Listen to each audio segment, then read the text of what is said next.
everyone, it's me 𝘧𝘪𝘦, and today I'm talking about the JR Pass, which is quite convenient when you're about to go to Japan. You want to use the Shinkansen Unlimited. No matter where you go, you can hop on the Shinkansen and then you can hop off and you're just happy because you didn't need to pay an extra coin. But how does it work? I just explain in a couple of seconds.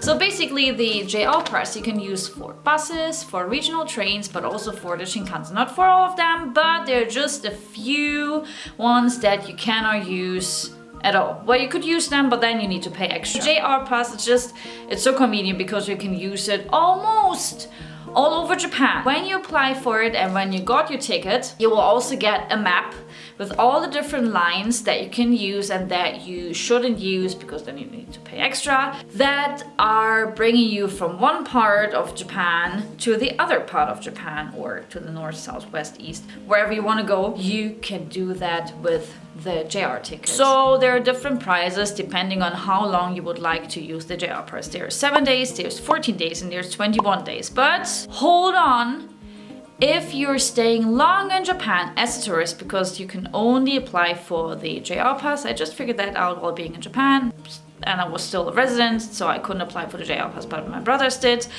You need to be a tourist. When you're staying longer than just 21 days, you can apply again. Of course, you need to pay again, but still it's like very convenient. I guess you want to know how much it'll cost you to get the JR Pass. I'd also like to know why you should get it, because, well, you could just pay for every single Shinkansen road trip, right?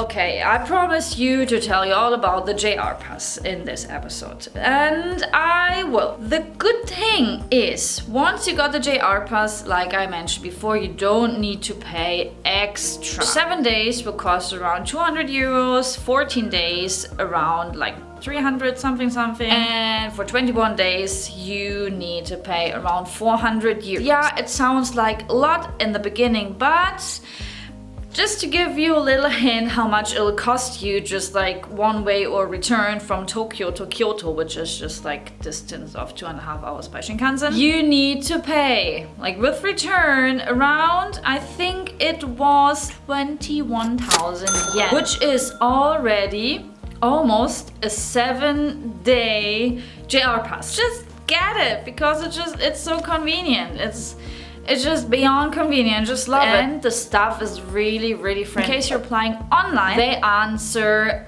every single question. Even now, want to get a refund for that ticket, you can get a refund. Of course, they want to have a fee of 15%, which is of course a little bit, but still you can get back your money in case you couldn't use the JR Pass within 3 months up to a year. They really do like to take care of their customers. There are also vouchers available in the video description down below, so just check it out. Basically, there was a fellow YouTuber friend that I was hanging out with a couple of times. He told me that for the JR Pass you don't need necessarily apply online anymore. I didn't know that. He told me that you just need to go to a train station which is having the JR Pass area, for example Tokyo Station. Just go there and you just tell them, hey, I'd like to apply for the JR Pass. I would like to get it for 14 days or 21 days or 7 days, and they just ask you, are you a tourist?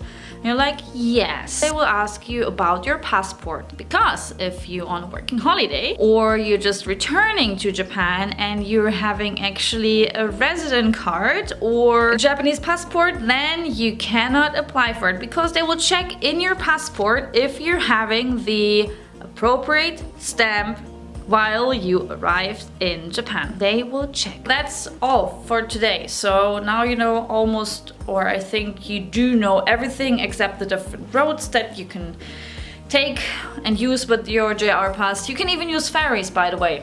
So there are a few opportunities when you like to use the JR Pass. And without further ado, I'm back, baby! Hope you have a wonderful day, no matter being a wizard, a witch, or any other supernatural creature that loves to travel and explore the world as a muggle. Or just, let's say, regular person, because muggle is just not a nice word. Yeah, so love you, matane, and bye-bye! Smoochy, smoochy. Your neighbor's with Zina. Boop.